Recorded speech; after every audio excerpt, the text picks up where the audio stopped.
নমস্কার বন্ধুরা, বাংলার স্বাদে আপনাদের সবাইকে স্বাগত। সিজন চেঞ্জের এই সময়টাতে সজনে ডাঁটা এবং সজনে ফুল আমাদের কিন্তু ইমিউন পাওয়ার বুস্ট আপ করতে খুবই সাহায্য করে। আর তাই আমি আজকে আপনাদের করে দেখাবো সজনে ডাঁটা আর আলু দিয়ে খুব সহজ একটি রান্না।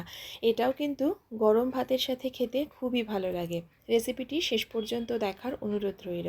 চলুন তাহলে শুরু করা যাক আজকের এই ভিডিওটি। আলু সজনে ডাঁটার তরকারি বানাবার জন্য প্রথমে একটা কড়াই গ্যাসে বসিয়ে গরম করে তাতে দিয়ে দিচ্ছি 2 টেবিল চামচ পরিমাণে সর্ষের তেল। তেল গরম হয়ে গেছে, এবার দিচ্ছি 1/4 চা চামচ কালো জিরে আর একটা শুকনো লঙ্কা। লঙ্কা আর কালো জিরেটা ভালোভাবে ভাজা হয়ে গেলে এখন এর মধ্যে 1 চিমটে লবণ দিয়ে দিচ্ছি একটা মাঝারি মাপের লম্বা লম্বা করে টুকরো করে কেটে রাখা আলু, আর দিয়ে দিচ্ছি 250 গ্রাম পরিমাণে সজনে ডাঁটা। সজনে ডাঁটাটাকে খোসা ছাড়িয়ে তারপর এটাকে আমি মাঝারি মাপের টুকরো করে কেটে ভালো করে ধুয়ে নিয়েছি। এবার সামান্য একটুখানি লবণ দিয়ে এখন এই আলু আর সজনে ডাঁটাটাকে একটু ভালো করে আমি তেলে নেড়ে চেড়ে ভেজে নেব।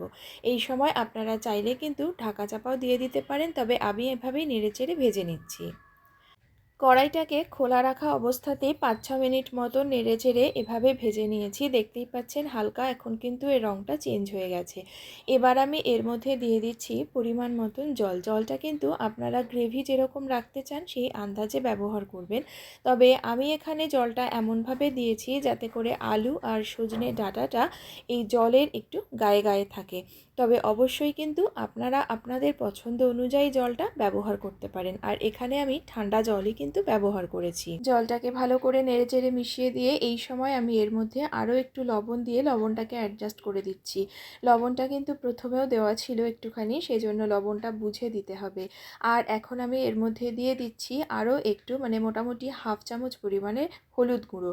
হলুদটাও কিন্তু ভাজার সময় আমি দিয়েছিলাম। এবার লবণ আর হলুদটাকে ভালো করে নেড়েচেড়ে মিশিয়ে দিয়ে গ্যাসের ফ্লেম হাইতে রেখে জলটাকে একটু ফুটে উঠতে দেব। এখন দেখুন জলটা টকবক করে ফুটে উঠেছে। এবার গ্যাসের ফ্লেমটাকে কমিয়ে ঢাকা দিয়ে রাখবো যতক্ষণ না ডাঁটা আর আলুটা ভালোভাবে সেদ্ধ হয়। মোটামুটি 8-10 মিনিট হয়ে গেছে। ঢাকনাটা তুলে এটা একটু নেড়েচেড়ে নিয়ে দেখিয়ে দিচ্ছি। দেখুন যে পরিমাণে জলটা দিয়েছিলাম সেটা কিন্তু বেশ অনেকখানি টেনে গেছে। এবার আলু আর ডাঁটাটাকে চেক করে নেব। আলুটা ভালো করে সেদ্ধ হয়ে গেছে, আর এদিকে দেখুন যেহেতু কচি ডাঁটা তাই এটাও কিন্তু খুব ভালো করে সেদ্ধ হয়ে গেছে। এখন এর মধ্যে দিয়ে দিচ্ছি 2 টেবিল চামচ পরিমাণে সর্ষে বাটা। কালো সর্ষে, সাদা সর্ষে, 2টো কাঁচা লঙ্কা আর খুব সামান্য একটু লবণ দিয়ে বেটে নিয়েছি। 2টো চেরা কাঁচা লঙ্কা উপর থেকে দিয়ে দিলাম, আর দিয়ে দিচ্ছি 1/2 চা চামচ পরিমাণে চিনি। চিনিটা কিন্তু সম্পূর্ণ অপশনাল, দিতে না চাইলে দেবেন না।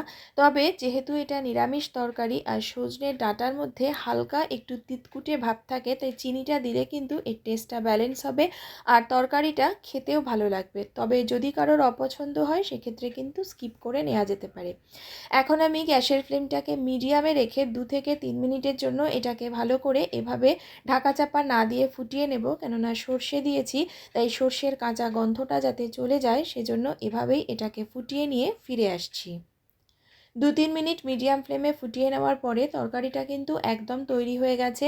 ঝোলটাকে আমি আর টানাবো না, কেননা এটা ঠান্ডা হলে আরও খানিকটা টেনে যাবে। তবে অবশ্যই আপনারা আপনাদের পছন্দ অনুযায়ী গ্রেভিটাকে রাখবেন। এবার ওপর থেকে 1 টেবিল চামচ পরিমাণে সর্ষের তেল দিয়ে ভালো করে নেড়ে চেড়ে সমস্ত কিছু মিশিয়ে দিচ্ছি। এই পর্যায়ে আপনারা লবণটা নিজেদের স্বাদ অনুযায়ী একটু চেক করে নেবেন। এখন গ্যাসের ফ্লেমটাকে অফ করে দিয়ে এটাকে 5 মিনিটের জন্য ঢাকা দিয়ে স্ট্যান্ডিং টাইমে রেখে ডিশ আউট করে আপনাদেরকে দেখাচ্ছি। তৈরি হয়ে গেল সজনে ডাঁটা আলুর চচ্চড়ি। রেসিপিটি আপনাদের কেমন লাগলো আমাকে কমেন্ট করে জানাবেন, এবং ভিডিওটি শেষ পর্যন্ত দেখার জন্য আপনাদের সকলকে জানাই অসংখ্য ধন্যবাদ।